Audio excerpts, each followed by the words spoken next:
Hello everyone. इस video में आपको CSIR नेट JRF फिज़िक्स जो अभी रिसेंटली हुआ है नवंबर 2020 में उसका पार्ट ए बताने जा रही हूँ। मुझे जितने क्वेश्चंस अभी तक मिले हैं मैंने प्रॉपर रिसर्च करने के बाद उसके सॉल्यूशन निकाले हैं। अगर आपके पास और क्वेश्चंस हैं और उनके सॉल्यूशन जो है वो मैंने नहीं किए तो आप मुझे क्वेश्चंस जो हैं वो कमेंट सेक्शन पे लिखकर बता सकते हैं और उसका आंसर जो है वो मैं आपको बताने की पूरी कोशिश करूँगी। जो फर्स्ट क्वेश्चन है वो है 7 person sitting in a row ABCDEFGH। ये 7 पर्सन्स हैं जो एक रो में बैठे हुए हैं जिसमें बोला गया है E and B are sitting adjacent to each other. E और B जो है वो एक दूसरे के साथ बैठे हुए हैं। F is sitting between D and G। F जो है D और G के बीच में बैठा है। If C is sitting 4th place left to F, who among the following can't be sit on at the centre. तो बोला है कि अगर C जो है 4th प्लेस है F के लेफ्ट में तो बताना है कि कौन सा जो पर्सन है वो सेंटर पे नहीं बैठा है। तो सबसे पहले हम देख लेते हैं इसमें ये कोई रो है, उसमें सबसे फर्स्ट कंडीशन दी है कि E और B जो है वो साथ में बैठे हैं, E and B are together. Second condition दी गई है F is sitting between D and G। D और G के बीच में जो है हमारे पास F बैठा गया है। और if C is sitting 4th place left to F, अगर C जो है 4th प्लेस है लेफ्ट 1 2 3 एंड 4th प्लेस, तो हमें बताना है कौन पर्सन जो है वो बीच में नहीं बैठा है। तो अगर हम यहाँ पे E और B एक साथ है तो E और B इधर आएंगे। अब A जो है यहाँ पे सिंपल A बच रहा है, A या तो यहाँ पर हो सकता है या फिर यहाँ हो सकता है। A के बारे में कोई कंडीशन नहीं दी गई है। अगर A हमारा फर्स्ट यहाँ पर होता तो बीच में जो है वो B आ रहा है, यानी कि B ऑप्शन गलत है क्योंकि वो बीच में आ रहा है। अगर A यहाँ नहीं होता और अगर A इधर होता तो यहाँ पर जो है यहाँ से हमारे पास D बीच में आ रहा है तो ये वाला ऑप्शन भी गलत है। अब हमारे पास बच रहा है G और F, बट यहाँ पर साफ साफ लिखा है कि C is sitting 4th place left to F। जो C है वो 4th place left to F बैठा गया है। C जो है 4th place left to F है और 7 पर्सन्स हैं तो बीच वाला जो पर्सन होगा वो 4th नंबर वाला पर्सन आएगा। तो यहाँ पर अगर देखिए, अगर यहाँ से भी काउंट करना स्टार्ट करें, जो F है वो हमेशा 5th पोजीशन पे आएगा, वो कभी भी 4th पोजीशन पे नहीं आएगा। यानी कि जो F है वो कभी भी हमारा सेंटर में नहीं बैठ सकता। तो इसका आंसर था F। सेकेंड क्वेश्चन है a couple lives in a house with their sons and daughter. एक कपल अपने बच्चों के साथ एक घर में रह रहा है। If the couple has 4 son, so couple है तो इसका मतलब है वो 2 पर्सन्स तो होंगे ही, तो ये आ जाएगा कपल। अब उनके जो है वो 4 सन्स हैं तो 4 सन्स हैं and each son has 2 sister. हर एक सन की जो है 2 सिस्टर्स है, तो इसका मतलब है उनकी सिर्फ 2 सिस्टर्स हैं। क्योंकि अगर हम 4 सन्स लेते हैं इस तरह से तो इसकी भी 2 सिस्टर ही हुई, इसकी भी 2, इसकी भी 2 और इसकी भी 2, तो टोटल मिला के 2 ही सिस्टर्स हैं वो। तो बताना है कि उस घर में कितने नंबर ऑफ पर्सन्स रह रहे हैं। तो 2 + 4 + 2 = 8, तो इसका आंसर था 8। सो नेक्स्ट क्वेश्चन है a bank page compound interest if a deposit become 540, that is 54,000 after 3 years and 64,800 after 6 years, then what is the principal interest। तो बोल रहे हैं कंपाउंड इंटरेस्ट एक बैंक दे रहा है, कोई डिपॉजिट जो है वो कंपाउंड इंटरेस्ट देने के बाद 3 साल बाद वो 54,000 बन जा रहा है और 6 इयर्स के बाद वो 64,800 बच जा रहा है। तो हमें बताना है कि उसमें हमने स्टार्टिंग में कितना डिपॉजिट, कितना अमाउंट डिपॉजिट किया था। सो जो अमाउंट होता है मतलब हमें बताना है कि कितना उसमें हमने प्रिंसिपल को डिपॉजिट किया था। सो टोटल अमाउंट होता है वो होता है प्रिंसिपल इंटू 1 प्लस जो उसका रेट अपॉन 100 और कितने ईयर्स के लिए उसको हमने बैंक में जमा करवाया है। तो इस वाले केस में हमें P की वैल्यू जो है वो हमें निकालनी है। तो यहीं पे पूछा है then what is the principal interest.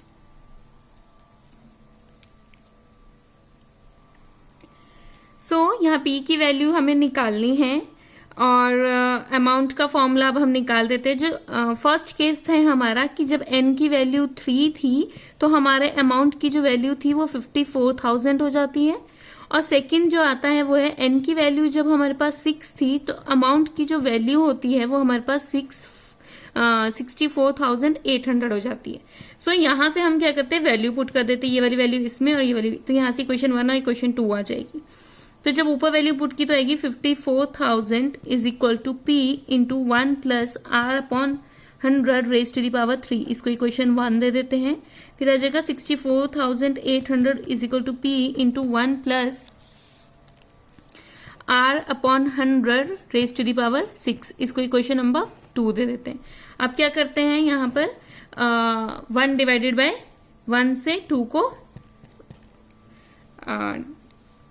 Divide कर देते हैं, सॉरी 1 को 2 से डिवाइड कर देते हैं। तो हमारे पास आएगा यहाँ पर 54,000 upon 64800 is equal to P into 1 plus R upon 100 raise to the power 3 upon P into 1 plus R upon 100 raise to the power 6।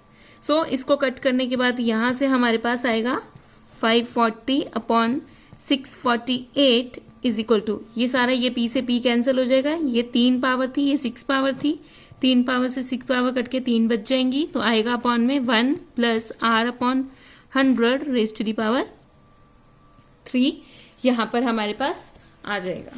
फिर अब जब हम नेक्स्ट करेंगे वो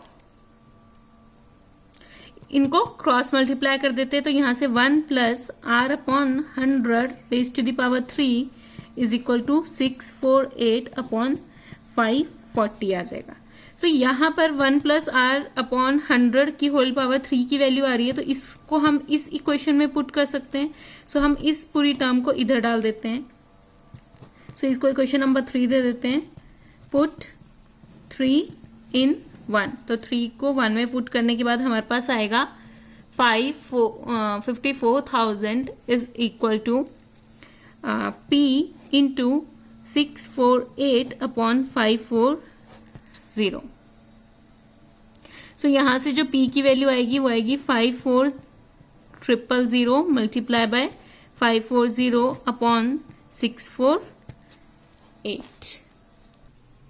जब आप इसको सॉल्व करेंगे तो आपके पास आएगा 45,000, यानी कि जो हमारा प्रिंसिपल अमाउंट था वो हमारे पास 45,000 था, यानी कि जो हमने सबसे स्टार्टिंग में अमाउंट जो था वो सबमिट करवाया था बैंक में वो 45,000 रुपीज़ था। क्वेश्चन नंबर 4 है, if shaded area is 24 centimetre in the given figure. ये हमारे पास कोई फिगर दी है, इसमें शेडेड एरिया जो है वो 24 सेंटीमीटर स्क्वायर है और ये जो PQ है वो 6 सेंटीमीटर है in the given figure, then what is the area of quarter circle. अब हमें पता है कि ये क्वार्टर सर्कल है, तो यानी कि ये 90 डिग्री का एंगल होगा,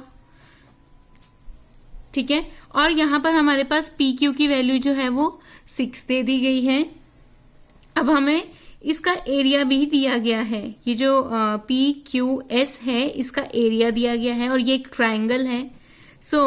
area of PQS is equal to 24 centimetre square दिया गया है एंड हमें पता है ट्राइंगल का एरिया 1/2 बेस इंटू हाइट के इक्वल होता है। 1/2 base into height is equal to 24, जिसमें अगर बेस या हाइट ही कुछ भी ले सकते हैं, ये हाइट ले सकते हैं, ये बेस, आपकी मर्जी है जो मर्जी लेना है। इंटू बेस इंटू हाइट की वैल्यू अगर मैं 6 ले लेती हूँ तो यहाँ पे मेरे पास बेस की वैल्यू आ जाएगी 8। तो यानी कि ये अगर 6 है तो हमारे पास PS की वैल्यू आ जाएगी 8। अब यहाँ पर ये जो साफ साफ दिख रहा है कि ये एक राइट एंगल ट्रायंगल है। ये एक राइट एंगल ट्रायंगल थी ये वाली, तो ये वाला जो ये जो QS होगा, जो QS होगा वो हमारे पास पाइथागोरस थ्योरम से आ जाएगा। तो QS की वैल्यू आ जाएगी 8 स्क्वायर प्लस 6 स्क्वायर का under root which is equal to under root 100 which is equal to 10। तो यानी कि इसकी जो वैल्यू है वो हमारे पास यहाँ पर आ जाएगी 10। सो इसकी वैल्यू 10 आ गई, यानी कि क्यू एस की वैल्यू 10 आ गई। अब ये हमारे पास एक रेक्टेंगल है और रेक्टेंगल का जो हमारे पास डायगोनल होते हैं वो इक्वल होते हैं। सो ये अगर 10 है तो पी आर भी 10 होगा, तो यानी कि पी आर की जो वैल्यू आएगी वो 10 आएगी। और हमें पता है जो क्वार्टर सर्कल होता है उसका जो एरिया, क्वार्टर सर्कल का मतलब क्या हुआ, सर्कल है एक, उसका 1/4 निकालना है। तो एरिया ऑफ सर्कल हमें पता है कि पाई आर स्क्वायर होता है, तो quarter circle, area of quarter circle क्या हो जाएगा, अपॉन 4 आ जाएगा। सो यहाँ पर पाई आर की वैल्यू, यहाँ पर रेडियस, ये जो है ये हमारी रेडियस आएगी, ये जो बी आर है, ए आर है, क्योंकि अगर आप यहाँ से प्रॉपर एक सर्कल बनाएंगे तो ये हमारा सेंटर आएगा। सो इसका जो एरिया है, जो रेडियस आएगा वो 10 आ गया है हमारे पास। यहाँ से हमने क्यू एस की वैल्यू निकाली और जो क्यू एस है वो इक्वल टू पी आर भी होगा, अपॉन 4 आ जाएगा, यानी कि 100 pi upon 4 is equal to 25 pi. So यहाँ से जो आंसर आएगा वो 25 पाई आएगा। तो इसका ऑप्शन था ऑप्शन सेकंड। ये एक तरह से एरिया ऑफ सेक्टर वाला जो होता है वही है। इसमें सर्कल की जगह हमें, मतलब अगर हम एरिया ऑफ, ये चीज़ है, ये एरिया ऑफ सेक्टर है।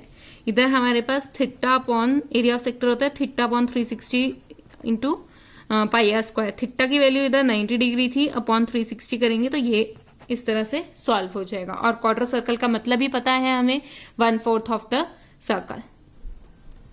सो नेक्स्ट क्वेश्चन है हमारा, in a flight of 600 kilometre an aircraft was slowed down due to bad weather condition. Its average speed was reduced by 200 km per hour and the time of flight increased by 30 minutes. What was the scheduled duration of flight? तो हमें बताना है scheduled duration of flight, मतलब actual duration क्या थी flight की, actual scheduled duration क्या थी फ्लाइट की। सो अगर हम डिस्टेंस देख लें, डिस्टेंस जो है हमारे पास वो दिया है 600 किलोमीटर। सो डिस्टेंस जो है हमारे पास 600 किलोमीटर दिया गया है। अगर देरी ना होती और टाइम को हम ले लेते t और स्पीड को हम ले लेते s, तो speed is equal to distance upon time होता है, तो हमारे पास आंसर आता 600 अपॉन t, यहाँ से आंसर आ जाता है इज इक्वल टू s।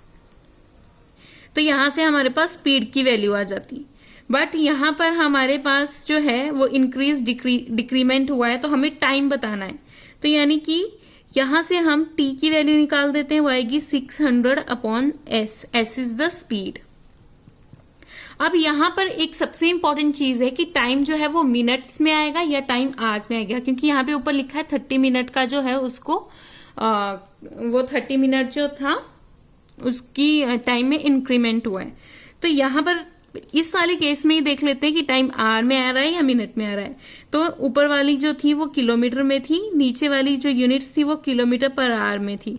तो यानी कि जो टी आएगा वो आवर्स में आ रहा है यहाँ पर, तो हम इसमें भी आवर्स में ही करते हैं। तो अब नेक्स्ट में बोला गया है कि डिस्टेंस जो था वो 600 ही है, डिस्टेंस में तो कुछ भी कमी नहीं आई है, बट वेदर कंडीशन की वजह से उसकी जो स्पीड थी वो रिड्यूस हो गई 200 किलोमीटर पर आवर, यानी कि जो स्पीड थी वो s माइनस 200 हो जाएगी। पहले स्पीड अगर s थी तो अब s minus 200 kilometre per hour minus 200 हो जाएगी किलोमीटर पर आवर। और जो हमारे पास टाइम था वो पहले t था, t r था, ये याद रखना, यहाँ पर टाइम t आवर्स में था और इसमें इंक्रीमेंट हो गया टाइम 30 मिनट। अब मिनट को हम आवर्स में कन्वर्ट कर देते हैं, तो 30 मिनट का मतलब है आधा घंटा, यानी कि 1/2 यानी कि 0.5, ये आ रहा है हमारे पास आवर्स में, ये आ रहा है हमारे पास किलोमीटर पर आवर में। अब हमें बताना है एक्चुअल इस t की वैल्यू, अब हमें बतानी है कि इसकी क्या वैल्यू होगी। वहाँ पे बोला है स्केड्यूल ड्यूरेशन हमें बतानी है। आप कुछ नहीं करना है, हमें पता है speed is equal to distance upon time होता है। तो यहाँ पे स्पीड की वैल्यू थी s minus 200 is equal to distance था 600 अपॉन टाइम की वैल्यू थी t प्लस 0.5। यहाँ पर हमारे पास t की वैल्यू 600 अपॉन s आ रही थी, तो इसको यहाँ ले जाते हैं, s माइनस 200 इंटू में t plus 0.5 is equal to 600 आ गया यहाँ से हमारे पास। अब क्या किया हमने, एस की वैल्यू जो थी हमने इसी क्वेश्चन में डाल दी। इसी क्वेश्चन में डालने के बाद इसको हमारे पास सॉल्व करने के बाद हमने इसका एलसीएम लिया। एलसीएम लेने के बाद आएगा 600 माइनस 200 टी इंटू में T plus 0.5 is equal to 600 T. ये टी जो है उधर चला जाएगा। फिर इसको हमने पूरा खोल दिया। खोलने के बाद यहाँ से 600 से 600 टी कैंसिल हो जाएगा।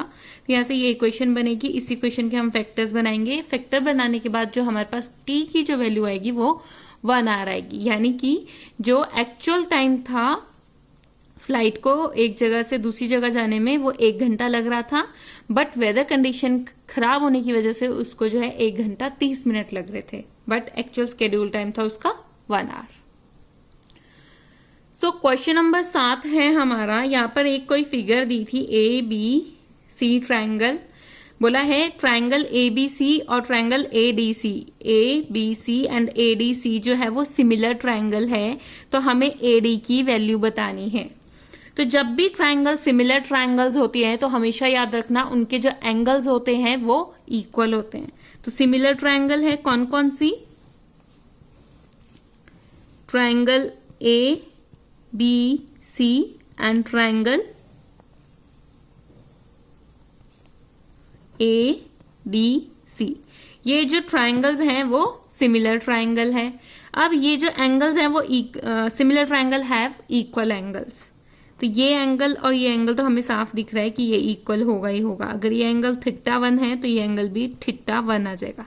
बट अगर हम इसको देखें तो यहाँ पर ये वाला एंगल जो है और जो ये वाला एंगल है ये इक्वल नहीं है। इसका मतलब हुआ कि जो ये एंगल B है वो इसके इक्वल होगा। तो इस वाली ट्रायंगल और इस ट्रायंगल में एंगल B जो और ये वाला एंगल है वो इक्वल होगा, और ये वाला एंगल और एंगल जो D होगा वो इक्वल होगा। यानी कि अगर ये एंगल θ1 है तो ये θ2 है, तो यहाँ पर एंगल dθ2 होगा। ऐसा क्यों हुआ? क्योंकि यहाँ पर साफ दिख रहा है।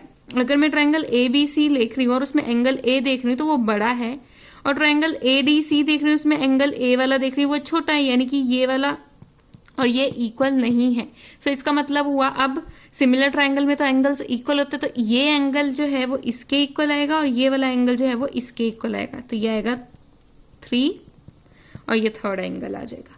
आप सिमिलर ट्रायंगल की जब भी कोई दो ट्रायंगल सिमिलर होती हैं तो उनकी जो साइड्स का जो रेशो होता है वो इक्वल होता है। यानी कि यहाँ इस ट्रायंगल में θ1 के सामने AD दिया गया है, इस ट्रायंगल में θ1 के सामने AB दिया गया है, तो upon AB is equal to इस ट्रायंगल में θ2 के सामने AC दिया गया है, इस ट्रायंगल में θ2 के सामने BC दिया गया है, इज इक्वल टू इस ट्रायंगल में θ3 के सामने DC दिया गया है और इस ट्रायंगल में θ3 के सामने AC दिया गया है। तो ये तीनों इक्वल होंगे। यही तो हमारी सिमिलर ट्रायंगल की प्रॉपर्टीज होती हैं। अब जो जो वैल्यूज दी गई हैं वो हम डाल देते हैं। AD की वैल्यू हमें निकालनी है। AB जो है हमारे पास 7 सेंटीमीटर दिया था, AC की वैल्यू हमारे पास जो है 12 सेंटीमीटर है, BC की वैल्यू जो है वो 15 है, DC की हमें कोई वैल्यू नहीं दी गई है, बट AC की वैल्यू 12 दी गई है। तो यहाँ पर हमें AD की वैल्यू निकालनी है। अगर हम इन दोनों को इक्वल कर दें तो हमारे पास यहाँ से AD की जो है वो वैल्यू आ जाएगी। यहाँ से जो AD की वैल्यू आएगी, इस तरह से दिया था AD upon 7 is equal to 12 upon 15, ये दिया था हमें AD। तो यहाँ से हमारे पास AD की जो वैल्यू आ जाएगी वो आएगी 12 into 7 upon 15 which is equal to 4 into 7 upon 5, ये 3 से कैंसिल हो गया, यानी कि 28 upon 5 which is equal to 5.6 centimetre. इसका आंसर था 5.6 सेंटीमीटर। तो इसका आंसर था option first. Question number 7 is a wire is bent into the square shape enclosing area capital M. If the same wire is bent to form a circle, then the area of enclosed circle will be। तो हमें क्या बोला गया है, एक wire थी उसको मोड़ा गया और उससे एक स्क्वायर शेप बनाई गई। तो जब स्क्वायर शेप उससे बनाएगी तो वो इस तरह से बनाई गई और उसका जो एरिया था तो वो इक्वल टू M था। और हमें पता है area of square is equal to side square. अगर हम एक साइड इस स्क्वायर की साइड ए है, तो यानी कि a square is equal to m आ जाएगा। इसका मतलब ये हुआ, यानी कि यहाँ से ए की वैल्यू जो है वो रूट एम के इक्वल आ जाएगी। अब हमें पता है कि जो लेंथ है वायर की, वो उससे अगर हम स्क्वायर बनाएंगे तो वो सेम ही रहेगी। अगर हम उससे सर्कल बनाएंगे तो यहाँ पे हमें एरिया ऑफ एनक्लोज सर्कल बोला है। अब उसको स्क्वायर से हटा के उसका सर्कल बना दिया। अब हमें पता है एरिया ऑफ सर्कल जो होता है, ये स्क्वायर था, एरिया ऑफ सर्कल जो होता है वो पाई आर स्क्वायर के इक्वल होता है। तो इसमें हमें आर की वैल्यू अभी नहीं पता, तो आर की वैल्यू कैसे पता लगेगी हमें? उसके सरकमफ्रेंस से। सरकमफ्रेंस ऑफ सर्कल जो होता है वो इक्वल होता है 2 पाई आर के इक्वल होता है। और जो सरकमफ्रेंस ऑफ सर्कल होगा वो होता है equal to length of the wire, यानी कि इस केस में जो सरकमफ्रेंस ऑफ सर्कल होगा वो इक्वल होगा लेंथ ऑफ वायर के इक्वल, क्योंकि सरकमफ्रेंस का मतलब ही होता है कि कितना, सरकमफ्रेंस का मतलब ही ये होता है ये बाहर वाली सरकमफ्रेंस कितनी होगी, तो वो इक्वल होगा length of the wire which is equal to 4 times of a. 4 times of a क्या आ जाएगा? पेरीमीटर ऑफ स्क्वायर का। तो जो पेरीमीटर ऑफ स्क्वायर होगा वो लेंथ ऑफ वायर होगा which is also equal to circumference of the circle. और ए की वैल्यू हमें दी गई है रूट एम, यानी कि जो 2 पाई आर की वैल्यू आएगी वो आएगी 4 रूट एम के इक्वल। अब यहाँ से हम आर की वैल्यू निकाल देते हैं। आर की वैल्यू आएगी यहाँ से हमारे पास रूट एम अपॉन पाई के इक्वल। अब हमें निकालना था area of circle. So area of circle था पाई आर स्क्वायर, आर की वैल्यू आ चुकी है रूट एम अपॉन पाई। सो यहाँ से 2 रूट एम अपॉन पाई आएगी आर की वैल्यू। यहाँ से हम आर की वैल्यू इसमें डाल देते हैं तो आ जाएगा 2 root M upon pi whole square. तो यहाँ से जो आंसर आएगा वो 4 एम अपॉन पाई के इक्वल आएगा विच इज थर्ड ऑप्शन। सो इसका आंसर था थर्ड ऑप्शन। तो कुछ नहीं करना था इसमें, हमें एरिया ऑफ स्क्वायर दिया गया था विच इज एम की वैल्यू हमें पता है area of square is side square, side को हमने ए ले लिया है तो a square is equal to m, तो यहाँ से ए की वैल्यू आ जाएगी। अब हमें पता है perimeter of square is equal to 4 times of a होता है which is the length of the wire which is also equal to circumference of circle. यहाँ से तो हम आर की वैल्यू निकाल देंगे। आर की वैल्यू आ जाएगी 2 root M upon pi and the area of circle is pi are square. तो आर की जगह इधर हम 2 रूट एम अपॉन पाई डालेंगे तो एरिया ऑफ सर्कल आ जाएगा 4 M upon pi. So question number 8 is the score of 6 students in an exam of group A are 38, 45, 42, 58, 62, 55 and in the same exam score of 6 students of group B are 38, 41, 44, 46, 49, 52 and size of group B is 7.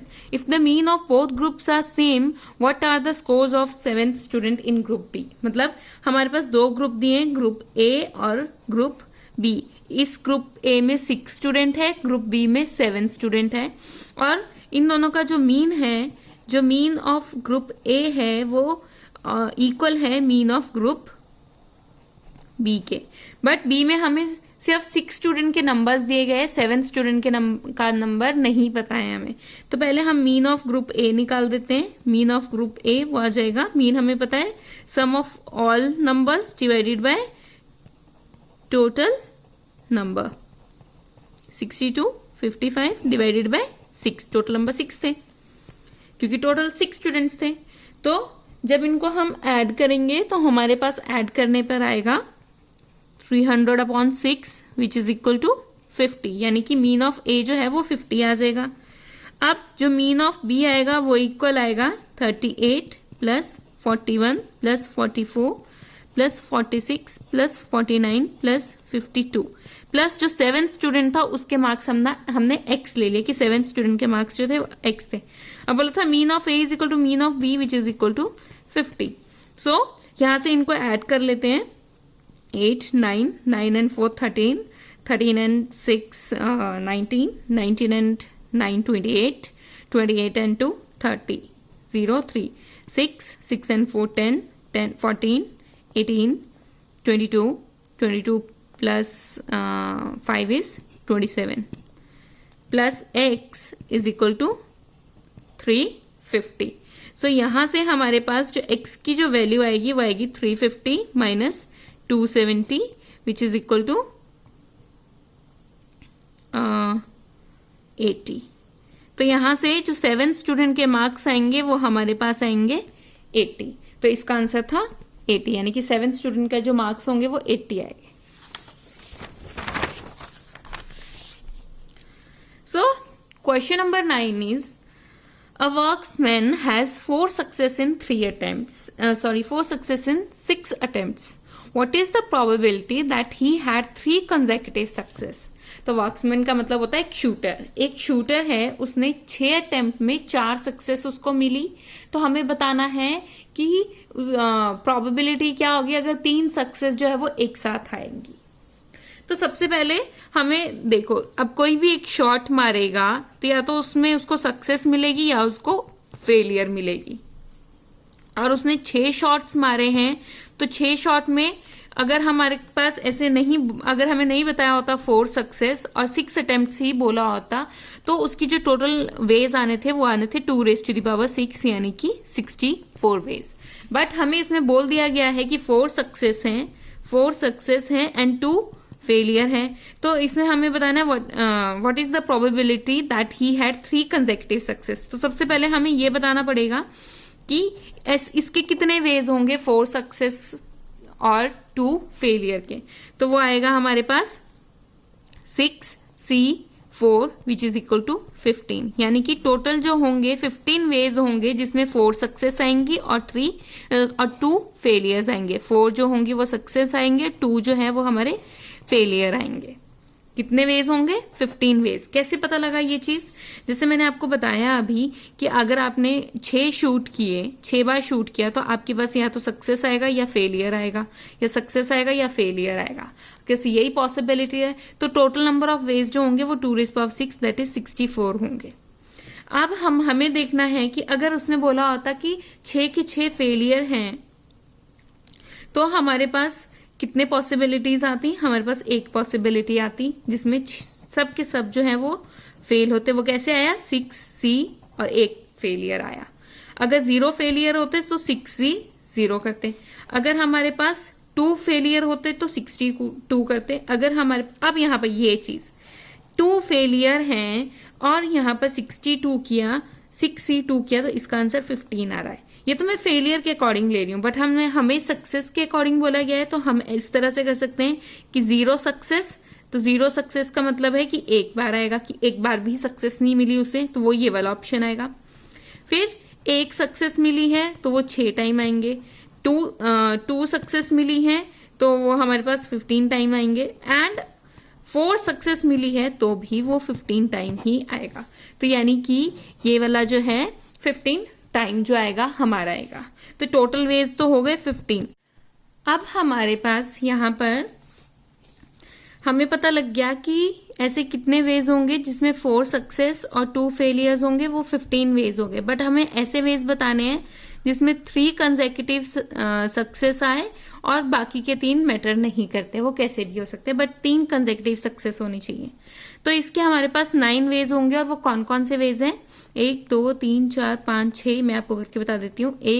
3 success एक साथ, फिर 2 failure, फिर 1 success, फिर 3 success एक साथ, failure success failure, 3 success एक साथ, success failure failure. 3 तो ये पॉसिबल वेज आ जाएंगे. अब हम क्या करेंगे? इनको एकदम रिवर्स कर देंगे, यानी कि 3 सक्सेस जो है वो पीछे लिखेंगे और ये सब चीज़ें आगे कर देंगे. तो ये भी एक वेज, ये भी हमारे पास दूसरे 3 वेज और आ जाएंगे. फेलियर. अब हम क्या करेंगे? अब हम इनको शिफ्ट करेंगे. यहाँ पर सक्सेस सक्सेस सक्सेस, यहाँ पर फेलियर सक्सेस फेलियर कर देते हैं. फिर अब क्या कर देते हैं? Failure success success success failure success.